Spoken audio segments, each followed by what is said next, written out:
Hi friends, welcome to Sahara Media. ഇന്നത്തെ നമ്മുടെ recipe നല്ലൊരു ഹെൽത്തിയായ ജ്യൂസാണ്.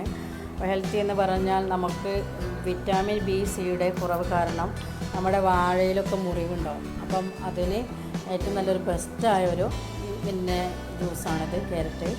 അപ്പം എനിക്ക് ഇതുപോലെ ഉണ്ടായിരുന്നു, നാവിൽ വാഴയിലൊക്കെ ഉണ്ടായിരുന്നു. അപ്പം ഞാനൊരു ഹോമിയോപ്പതി ഡോക്ടറെ കാണിച്ചിരുന്നു. അപ്പോൾ അവരിനോട് ഡെയിലി കുറച്ച് ക്യാരറ്റ്, ഒരു 4-5 ക്യാരറ്റ് ഡെയിലി കഴിക്കാനോ, എന്നാൽ ജ്യൂസ് അടിച്ച് അല്ലെങ്കിൽ ഉപ്പേരി വെച്ച് അങ്ങനെ പച്ചക്ക് തിന്നാനും പറഞ്ഞു. എങ്ങനെ ചെയ്താലും ഡെയിലി എന്ന് കുറച്ച് ക്യാരറ്റ് ശരീരത്തേക്ക് അത്യാവശ്യമാണെന്ന് പറഞ്ഞു. അപ്പോൾ അങ്ങനെ കഴിച്ച് തുടങ്ങിയ ശേഷം എനിക്ക് വളരെ മാറ്റമുണ്ട്. അപ്പോൾ ഞാനിവിടെ ജ്യൂസ് അടിക്കുന്ന രൂപം ഒന്ന് കാണിക്കാൻ വേണ്ടി ജ്യൂസ് കൂടെ എടുത്തതാണ്. അപ്പോൾ അതിന് വേണ്ടിയിട്ട് ഞാൻ ഇവിടെ ക്യാരറ്റ് നല്ല വൃത്തിയാക്കി കഴുകി നമുക്ക് തൊലിയൊക്കെ കളഞ്ഞ് മിക്സിയിലിടാൻ പാകത്തിൽ ജസ്റ്റ് തൊലിയൊക്കെ കളഞ്ഞ് നമ്മൾ വൃത്തിയാക്കി അരിഞ്ഞെടുക്കണം.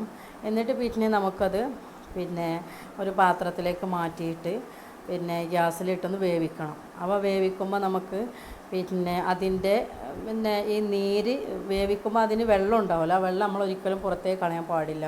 ആ വെള്ളവും കൂടെ നമ്മുടെ ജ്യൂസിൽ നമ്മൾ ഉൾപ്പെടുത്തണം.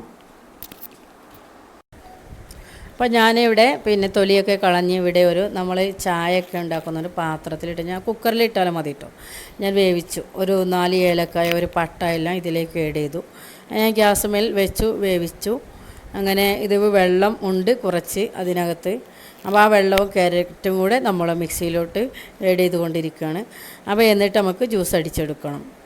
അപ്പോൾ അതിലേക്ക് നമുക്ക് ആദ്യം ഒന്ന് ചൂടാറണം. മിക്സിയിൽ ഇടുമ്പോൾ നമുക്ക് ചൂടോട് കൂടി മിക്സിയിലിട്ട് നമ്മുടെ മിക്സിങ് കേടാവും. നല്ല ചൂടുള്ളതാവുമ്പോൾ മിക്സിക്ക് പ്രശ്നം വരും. അപ്പോൾ നമ്മൾ എന്ത് ചെയ്യണം, ഒന്ന് തണുപ്പിക്കണം. അപ്പോൾ അത് ഞാനിവിടെ ഫാനിട്ട് വെച്ചിട്ടുണ്ട്. അപ്പോൾ നമ്മുടെ ഐസ് ഞാനിവിടെ എടുത്ത് വെച്ചിട്ടുണ്ട്. അതുപോലെ തന്നെ ഞാനിവിടെ പാല്, ഇന്ന് നമ്മളുടെ വീട്ടിൽ സ്ഥിരമായിട്ട് വാങ്ങുന്ന പാല്, ഇന്നത്തെ പാൽ ഞാനിവിടെ ഐസാക്കി വെച്ചതാണ്. അപ്പം ആ പാലും കൂടെ ഞാൻ ഇവിടെ എടുത്ത് വെച്ചിട്ടുണ്ട്.